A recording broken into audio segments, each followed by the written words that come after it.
Hey. So I thought for fun, it would be fun to just do quick video. So how lethal is let's just say old D&D or basic Dungeons and Dragons, Moldvay circa 1981, uh uh Menser circa 1983, 84.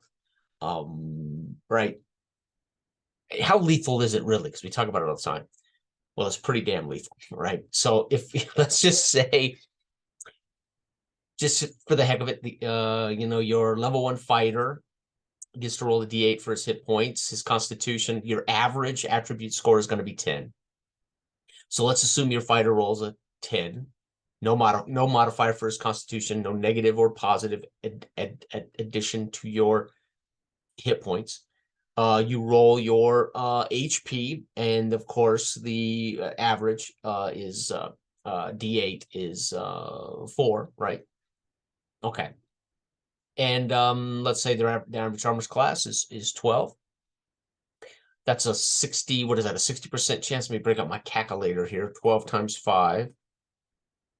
Yeah, 60% chance that, let's say, a HD 1.5 to 1, 0.5 to 1 kobolds, let's say 4 of them for each member of the party, right?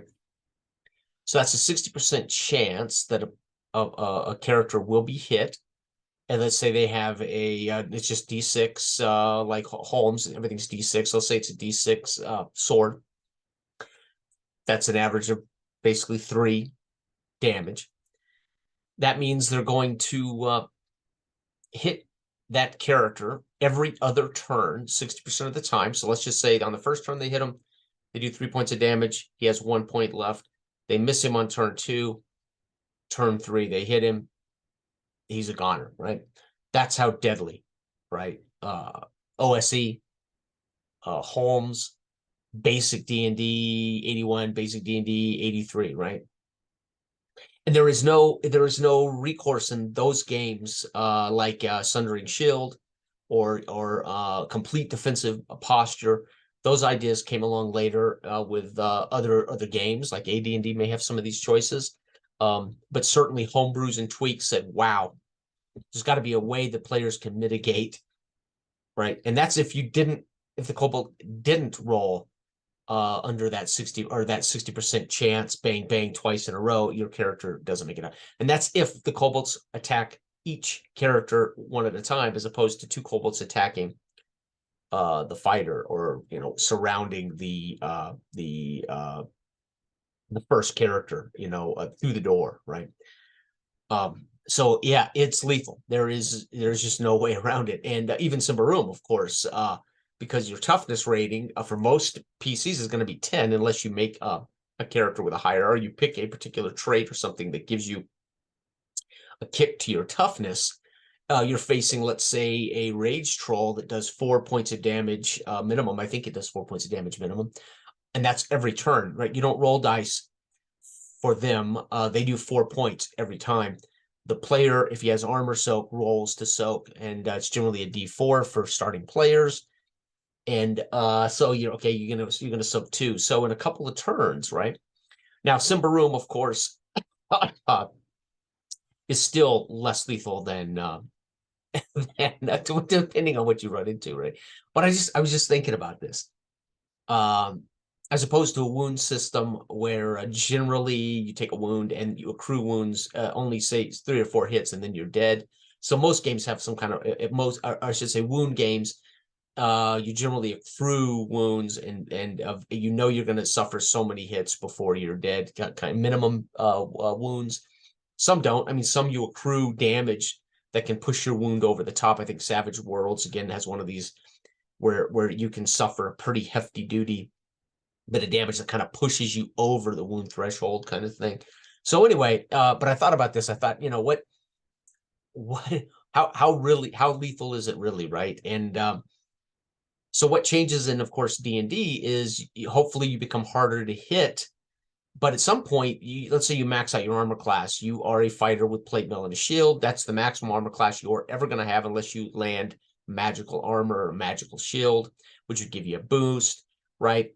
And then, of course, the level of the monster is going to lower your armor class won't change, but it's going to obviously lower your chance to be hit quite a bit if you're fighting something that's an HD8 or HD9 or HD10, whatever.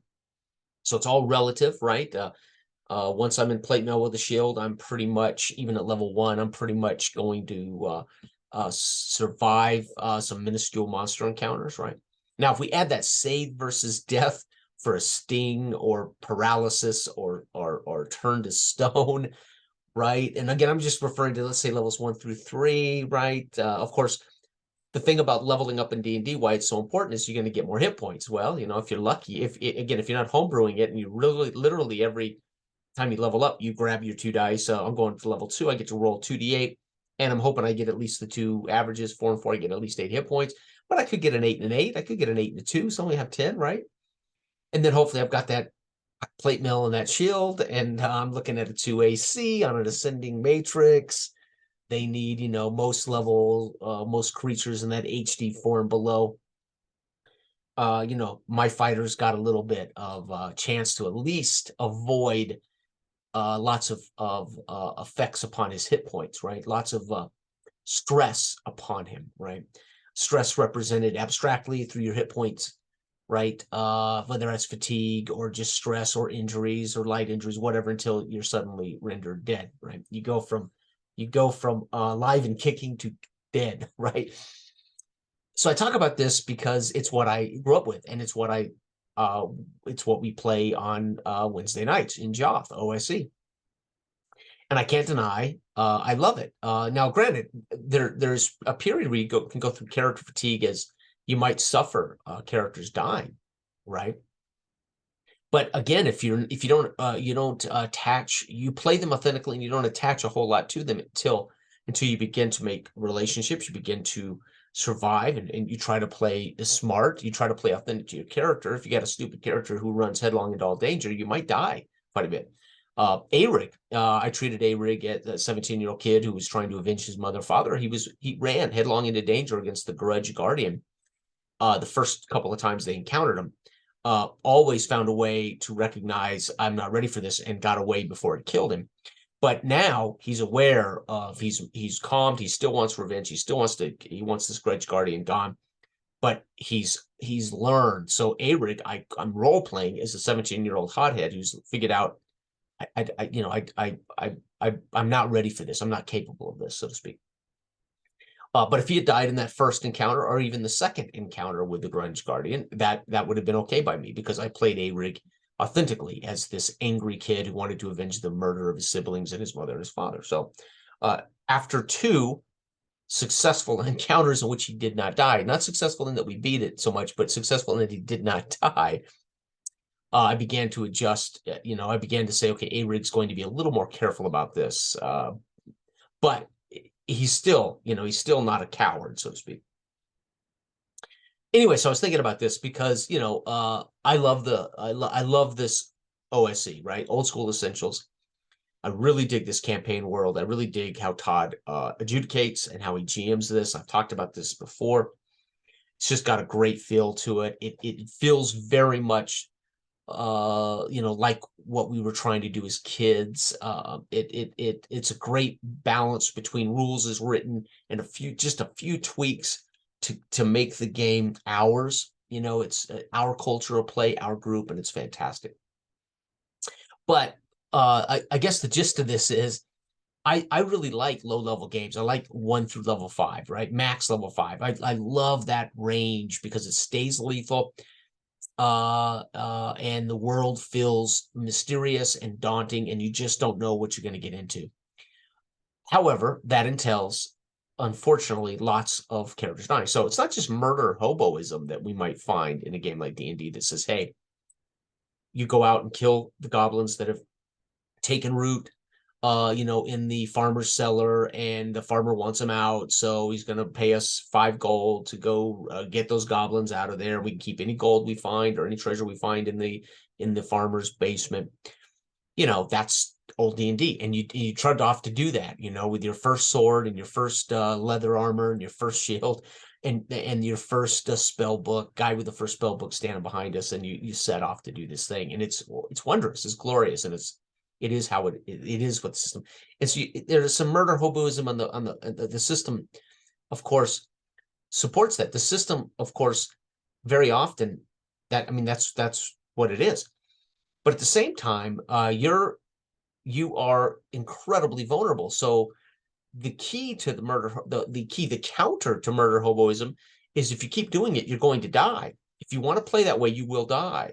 So do you want to play like a character? Do you want to engage in other things that bring more to the characters, more to the situation, more to the world than just heading off to kill things in dungeons to get treasure, experience, and level up?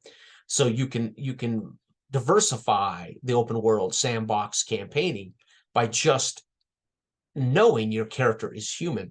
And the more you do that, I mean, even Mother Nature, right? Bears don't want to scrap with you really any more than you want to be, you want to scrap with bears, because bears instinctually know if they're wounded, their life could be in jeopardy, right? So only a dangerous bear or a hungry bear, or if you get between a mother bear and her cubs, are you, but generally a bear doesn't want too much of a fight either, because again, most animals are aware instinctually, the more scraps they get into, the better, the less survival rate they're going to have. So of course, even animals, powerful animals are very, even the great hunter predator animals, they don't come strutting in with their chest out picking a fight.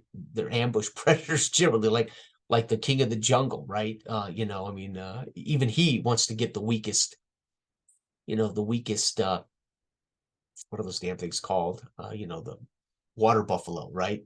Or even he wants to surprise a water buffalo, right? So so my point is, the counter to murder hobo is the fact that the more you do that, the faster you will die, the better chances you're going to have of not surviving. But the nature of taking on a monster to overcome, get treasure, etc., obviously, is the system says if you want to improve, there is only one way, if we're following the rules, to do it. Now, obviously, very often in homebrew campaigns and tweaks and people I've played with and sessions I've run, we throw the idea of experience out the window and say, you'll level up if this, or you'll get experience at the end of a session, no matter what happens in the session. Just surviving the session, you're going to get experience. And that takes out that murder hoboism, because now they're going to have a chance to successfully steal the gold from the blacksmith shop and run away into and that could count as a successful mission if that's what they want to do. Heist the blacksmith's gold, right? Steal the Lord's sword from the blacksmith while he's repairing the sword, so they can sell it at the town down the road. And why not reward experience for successfully as thieves doing the thing, right? So, but I thought I want to talk about this because I always talk about lethality and how much I like lethality and how I really like it to be relative, so to speak, to the thing we're doing. But rarely have I said, let's just look at the math. Then the math should tell you at level 1, average gold roll up, right? 80 gold, right? Let's see, 160 to 80 gold. If you're lucky, you'll roll up 90 gold on average. You might be able to afford a sword and leather armor and a shield as a fighter. If you're lucky, you're going to roll more than 4 hit points. If you're lucky, you're going to have a 13 plus constitution. That's why you make him a fighter. You get a bonus kick. But it still comes down to roughly 50-50 chance, pass, fail, even if you get decent armor against the half HD monster or 1 HD creatures. Every other turn, you're going to be hit. And if you multiple monsters, right? The odds that you, in a combat encounter, will not survive it are astronomically high. And so you have to come at OSE or Moldvay or Mincer, unless you're playing with a group that's not going to do that, right? A group that says, we're not going to dungeon crawl. We're not going, and by the way, I want everybody to have max hit points. And by the way, go ahead and outfit your fighter as you see fit. Don't worry about his starting gold. I've done that many, many times. You're a fighter, you want to be a fighter, take plate mail, take a shield, take the, take the sword, whatever. Because you wouldn't be here to do this thing if you weren't well equipped, right? So don't sweat rolling gold, right? So we do this stuff all the time as experienced GMs, depending on what we're trying to achieve for the night, or how we're trying to set up the campaign world, right? So, but if you're doing this rules as written, you're going to go through a lot of characters. And again, DCC's homage to that was the funnel. Make 5 characters, and by the end of the night, you'll have 1 or 2 left, and you decide which one is worth keeping for the next session, right? It simulates in a way that sense, but it does it on a mechanical grand scale of chaos wrought in one session, right? The funnel, right? I've only experienced it one time, and it was fine. I much prefer just to roll up characters and play, and if they die, I make a new character. If they die, I make a new character, because it only takes 2 minutes to make a character, right? So anyway, but I want to talk about this because it's fun to look at the math, right? I mean, I talk about Holmes. One of the reasons I love Holmes D&D is everything is in that 20-point system, and I've talked about this because it's levels 1 to 3 only. It's basic D&D. You're not going to see spells in the book that go beyond level. I think I might actually go to levels 3 in the book, even though, yeah, it does. Obviously, it does have cleric and magic user spells of 1 and 2, I think.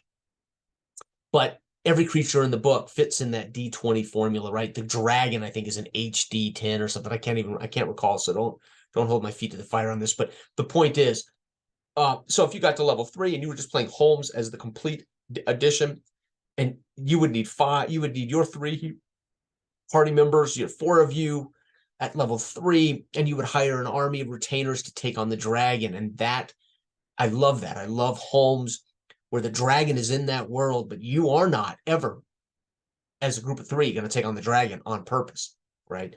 You're going to, as a group of 4, all of you at the maximum level of 3, with all your spells memorized, your cleric ready to do some healing, right? And you would hire an army of retainers to finally go roust the dragon from the mountain, right?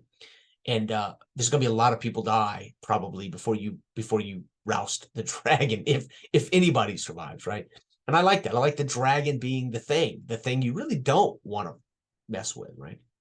So this is why I've always had a soft spot in my heart for Holmes, although I grew up running Moldvay.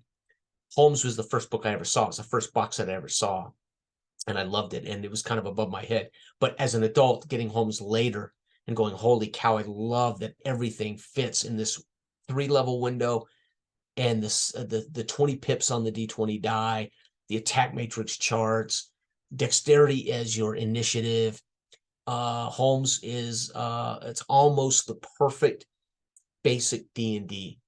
And then you weren't supposed to try to make more out of that. You were supposed to go get advanced Dungeons and Dragons when you wanted to go to higher places, when you wanted to step into another realm of math and you wanted to step into another realm of gaming. Go get advanced D&D, right? Get into a D&D. And there's something about that version of basic D&D for me that it is perfectly inclusive. It's everything is there. That's what it is. It is on its own standalone game. It's not presupposing you're going to go get an expert, or that you're going to buy more books, or that you're going to, right? It's saying this is basic D&D. And when you want more, need more, go get advanced Dungeons and Dragons and change your whole, start thinking about this on a different level, right? So anyway, but again, OSC, sitting here preparing, because tomorrow night we're playing again our Joth campaigns, and I look forward to it. I enjoy it so much, and it's the first time I've ever had a chance to really enjoy the game I grew up with as a player this long, this many sessions, this many characters, and of course, open world sandbox with some dungeon crawls, some overland exploration. It's just been fantastic. But I never ever go into a session assuming that we are going to survive, and I never go into a session saying, I hope we don't die. I go into a session saying, all right, tonight I'm A-Rig, and let's hope. It's going to be interesting to see what happens tonight, right? So I just want to talk about that. You've got level 1, 12 armor class against 4 kobolds. They're going to hit you on minimum every other round, probably. and they're going to do at least 3 points of damage on average every other round. It's a very good chance in 3 rounds your fighter will be dead. And they're the most durable generally, right? So imagine if you get a fighter with 16 constitution plus 2 hit points, and you roll that 8, level 1 fighter, and you get plus 2 constitution, and you roll that 8, you got 10 hit points as a level 1 fighter, and you have plate mail and a shield. That is a character that you name. That is a character that you think about what he looks like. That's a character that you start to write a tiny little 1-sentence background, because that sucker was born to be a hero, right? And but how you go about the threats of the world, and if you choose to be a murder hobo and go into every room and kill everything, you're probably going to run out of luck at some point. You're going to run out of time. You're going to run out of luck. Even as because, again, healing, it's not magic. It's not a video game where you get to restart or reboot or hit a button to heal, right? So anyway, love it. Love this hobby. Love what you do. Thank you. Bye-bye.